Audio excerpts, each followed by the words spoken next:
मैं एक बात बताना चाहूँगा केरला के बारे में। हमारे यहाँ एक कहावत है, जो बाबा हमेशा कहते थे, मेरी अभी भी कहते हैं। अगर केरला के ऊपर ऐसे उंगली कर दो ना, जिस पर भी उंगली उठ जाएगी वो एजुकेटेड पर्सन होगा। और वो सच भी है। और हमारा जो केरला है वो टॉप 1 एजुकेटेड स्टेट में आता है, 93.91%।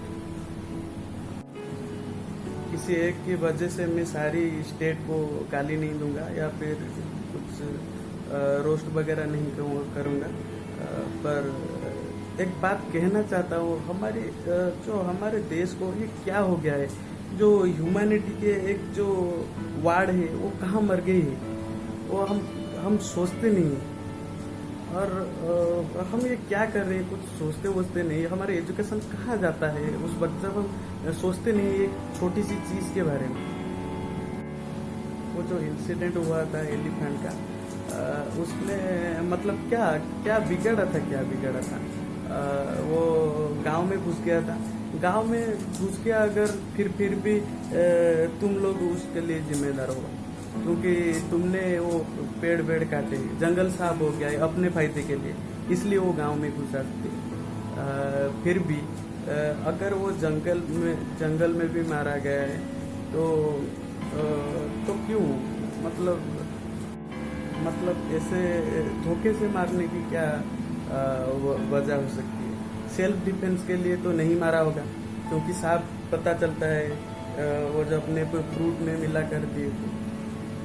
वो मतलब क्यों ऐसे क्या सोचकर उसके खाल निकालते तो बेच डालते, या दांत वगैरह ले जाते बेच डालते, तो क्या होता है उसके लिए। अगर कोई तुम्हारे साथ ऐसा करेगा तो कैसा लगेगा, अपने बीबी या बच्चे के साथ करेगा कैसा लगेगा। मैं भी किसे कह रहा हूँ वो मुझे भी पता नहीं। वो कहने से क्या फायदा होगा, कुछ नहीं। ऐसे हम जो सोशल वर्क करते हैं वो फोटो वगैरह खींच लेते हैं और फेमस हो जाते हैं, बस उसको गया और फिर अपनी औकात में आ जाते हैं। कोई अपनी गलती नहीं देखते, सिर्फ हमें पब्लिसिटी चाहिए होती है। पब्लिसिटी के बाद फिर आ जाते हमारे औकात के बाद।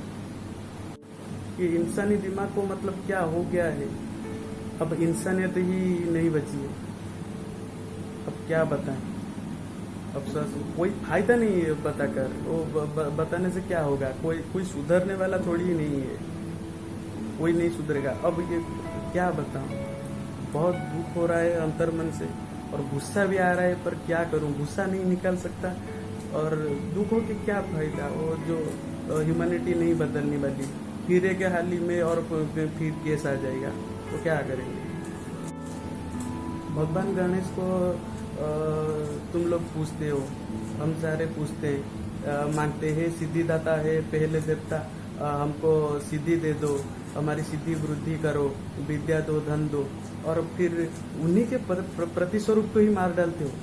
और वो भी धोखे से यार। फिर वो गर्भवती थी, तो मतलब क्या, कुछ करने से पहले सोचो जरा यार। और दूसरों के पर क्या बीतेगी, अगर खुद पर हुआ तो क्या बीतेगी। अगर ये सोच लोगे ना तो ये नौबत नहीं आएगी। वो तो मर गई, चल गई, पर समझ लेना एक दिन तुमको भी ऐसे भुगतना, समझ गए ना। अगर हम साढ़े सड़े चीज के बीच एक अच्छा फल रख देते हैं ना, तो वो भी सड़ जाता है।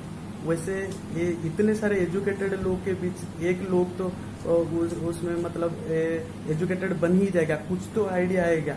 और उसको ये आइडिया आया कि हम फल में से वो फटाके दे देंगे तो वो खा लेगी और फट जाएगा, वो मर जाएगा। पर ये नहीं सोचा कि उसका क्या हो सकता है, उसे तकलीफ हो सकती है, ये नहीं सोचा एक पल के लिए भी। अब क्या बताऊं इस जो स्टेटमेंट को लेकर, क्या वीडियो बनाऊं। कुछ पब्लिसिटी नहीं चाहिए यार। इतना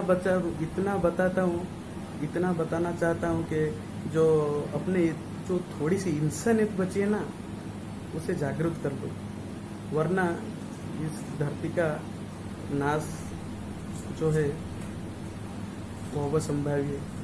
उसे कोई नहीं रोक सकता। पैदा जो अभी हुआ नहीं, लेते तुम उसकी जान हो। राक्षसों से तुम्हारे काम है और खुद को कहते इंसान हो। केरल में एक हाथिनी जो गर्भवती थी, उसे पटाखे फल में मिलाकर खिलाए गए। बाद में जब वो पटाखे फटे मुंह में तो उसका पूरा मुंह जल गया। बाद में तड़पते तड़पते वो पानी में कुछ दिन डूबी रही, तड़पती रही और अपने बच्चे के साथ उसने लाश। ये सुनकर ही बड़ा दुख हुआ यार, क्या बता। इस